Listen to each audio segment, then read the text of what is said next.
जय श्री कृष्णा सभी को। सभी प्यारे प्यारे भक्तों का कृष्णा डिवोशन चैनल पर स्वागत है।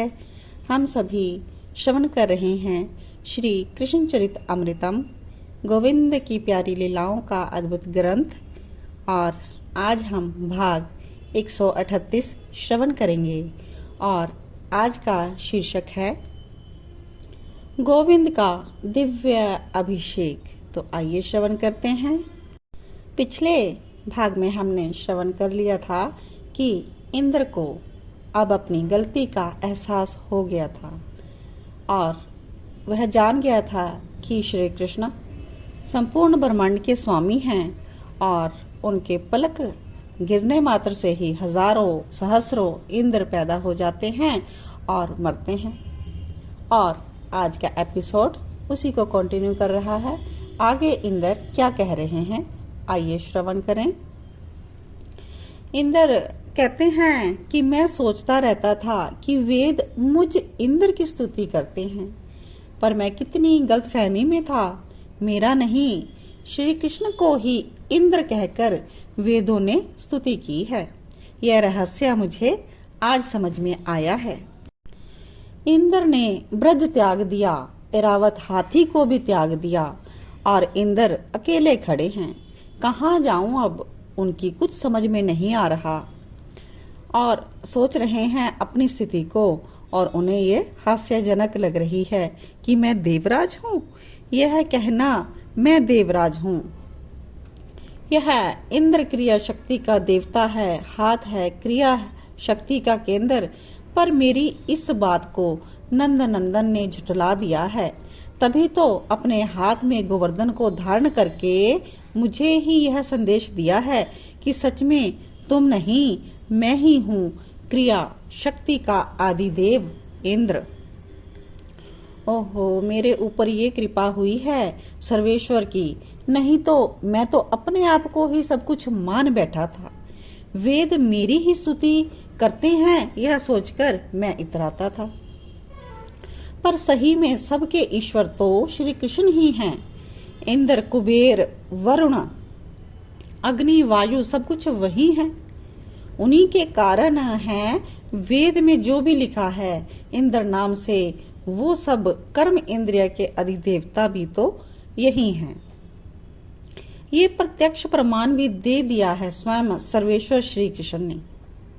इंद्र की घबराहट यह सब सोचकर अब और बढ़ती जा रही है कि मैं कहाँ जाऊं। अगर मैं स्वर्ग जाऊं तो सभी देवता मेरी हंसी उड़ाएंगे, मैं तो कुछ भी नहीं हूं उनके सामने। और फिर कुछ देर विचार करने के बाद इंद्र डर से कांपने लगा और सोच रहा है कि मुझे अगर कह दिया कि जाओ इंद्र स्वर्ग खाली करो, तब मैं कहाँ जाऊंगा। और सोच रहा है पर नंदनंदन ऐसा नहीं कहेंगे। कितनी चिंता है उन्हें अपने जन की। लोकपाल में अपने को मानता था, पर सही में लोकपाल भी यही श्री कृष्ण ही हैं। इंद्र कह रहे हैं कि मैं क्या हूँ, मैं तो विलासी हूँ। अपना स्वार्थ ही तो मुझे दिखाई देता है। मेरे स्वार्थ की पूर्ति नहीं हुई तो मैं विनाश पर भी उतर आता हूँ। पर ये तो करुणा निधान है, कृपा की मूर्ति हैं। 7 दिनों तक अपने कोमल करों को कष्ट देते रहे। ये चाहते तो संकल्प मात्र से मुझे मिटा सकते थे, पर इन्हें अपनी प्रतिष्ठा की चिंता कहाँ थी। इन्हें तो अपने जनों से प्यार था, उनके लिए ही तो ये उद्विग्न हो उठे थे। अब इंद्र को कुछ नहीं सूझ रहा कि अब कहा जाए। ये सब विचार उसके दिमाग में सब घूम रहे हैं। आगे सोचता है कि मैं चरण पकड़कर क्षमा मांगूं, पर वे मुझे क्षमा नहीं करेंगे। अब इंद्र का सिर चकरा गया और बीच मार्ग में ही इंद्र अपना सिर पकड़कर बैठ गया। कुछ देर वो बैठा, शांत चित्त से उसने विचार किया। सोचता है क्यों ना मैं विधाता ब्रह्मा जी के पास जाऊं, हाँ वही मुझे कुछ उपाय बताएंगे। ऐसा विचार करके इंद्र ब्रह्मा जी के यहाँ ब्रह्मलोक में पहुंच गए। अब ये नेक्स्ट सीन है जब इंद्र ब्रह्मलोक में पहुंच चुके हैं और ब्रह्मा जी से बात कर रहे हैं। तो कहते हैं कि अपराधी तो मैं भी हूं नंद नंदन का, ब्रह्मा जी ने कहा, और तुमसे बड़ा अपराध मेरा था। मैंने तो श्री कृष्ण के सखाओं और ग्वालों का ही अपहरण कर लिया था। ब्रह्मदेव अपनी बात सुनाने लगे।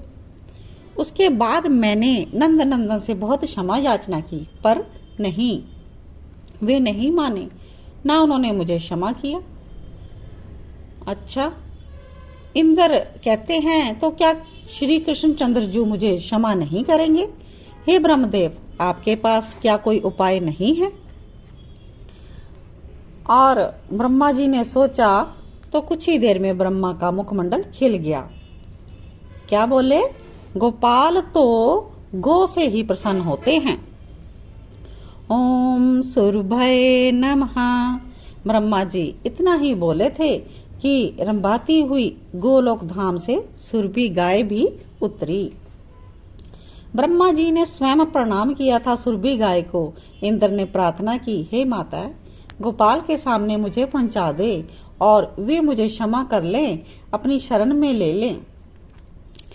तो ब्रह्मा जी कहते हैं कि इंद्र, तुम सहस्रों नेत्रों से धारण करके भी कैसे सर्वेश्वर गोलोक बिहारी को पहचान ना पाए?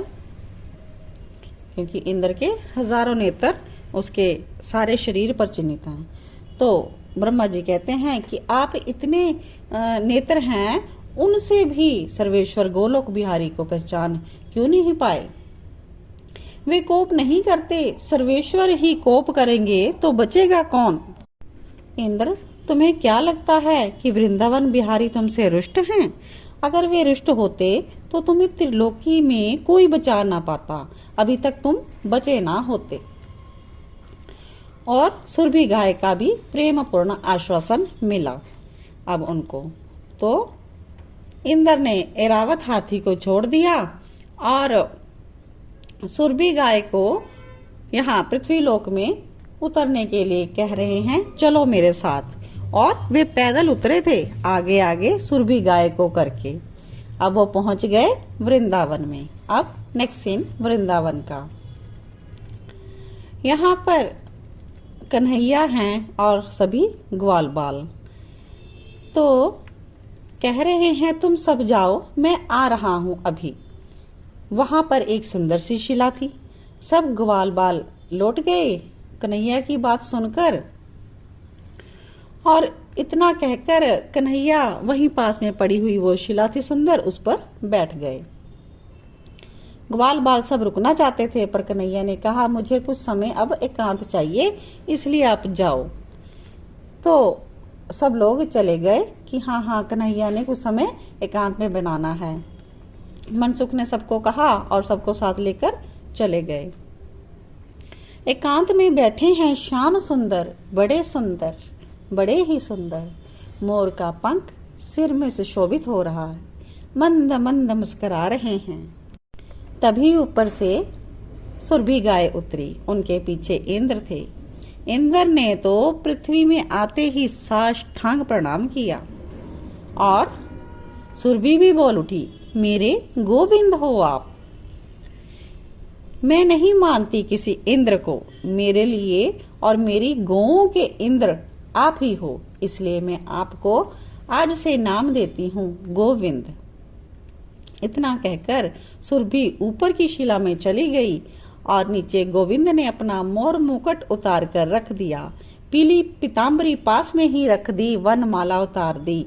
अब नंद नंदन वहां पर विराजमान है और ऊपर से स्नेह पूरित हो सुरभि ने अपने थनों से दुग्ध का जो बहाना शुरू किया, वो दूध गोविंद के ऊपर गिरने लगा। अभिषेक हो रहा है गोविंद का।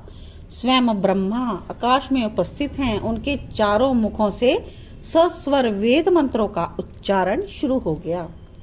तात क्या जिव्या झांकी थी वो उद्धव बोले। अब इसके आगे इंद्र वहां बैठा है, तो इंद्र के नेत्रों से अश्रु बहने लगे। अब वो बोल रहा है, नाथ नाथ मुझे क्षमा करें, मैं आपका अपराधी हूँ, मुझे क्षमा करें। वो बारंबार बोल रहा है। तभी ऐरावत हाथी आकाश से उतरा और वो अपनी सूंड में भरकर लाया था आकाश गंगा का जल। अब उसने उस जल से अभिषेक किया गोविंद का। इंद्र अभिषेक किए हुए जल को, जो गोविंद जी के ऊपर से बह रहा था, उनको अपने मस्तक से लगा रहा है, पी रहा है और अपनी देह में छींटे भी मार रहा है। तब कहते हैं कि मैं तुमसे प्रसन्न हूँ इंद्र, तुमने मेरे अपने लोगों को इतने समय तक मेरे समीप एकत्र रखा। आगे से इंद्र कहता है, आप कृपा सिंधु हैं नाथ, आपकी करुणा अपार है। इंद्र ने बारंबार प्रार्थना की ब्रजराज कुमार को और वो मुस्कुराते रहे और सुरभि गाय भी प्रार्थना करके गोलोक में चली गई। इंद्र जाना नहीं चाहते थे, पर नंद नंदन ने उन्हें क्षमा का दान दे दिया और भेज दिया। और इसके बाद कन्हैया के सभी मित्र मनसुख आदि आ गए और कहते हैं कि तू नहा रहा है और हमें भेज दिया। और कन्हैया भी बोलते हैं हंसते हुए, तुम लोग गए नहीं अपने अपने घरों में? तो मित्र कहते हैं, हमारा मन कहाँ लगता है ब्रजराज तुम्हारे बगैर। कन्हैया मुस्कराए और सखाओं ने गले में गलबैयाँ डाल दी। तो आप सब ने श्रवण किया गोविंद का अद्भुत अभिषेक। तो अपने प्यारे प्यारे कमेंट्स ज़रूर बताइएगा आपको आज का एपिसोड कैसा लगा। तो इसके आगे श्रवण करने के लिए आप कृष्णा डिवोशन चैनल को देखते रहिए और इसको ज़्यादा से ज़्यादा शेयर और सब्सक्राइब कीजिएगा। जय राधे जया राधे राधे, जय राधे जया श्री राधे। जय कृष्णा जया कृष्णा कृष्णा, जय कृष्णा प्यारो श्री कृष्णा।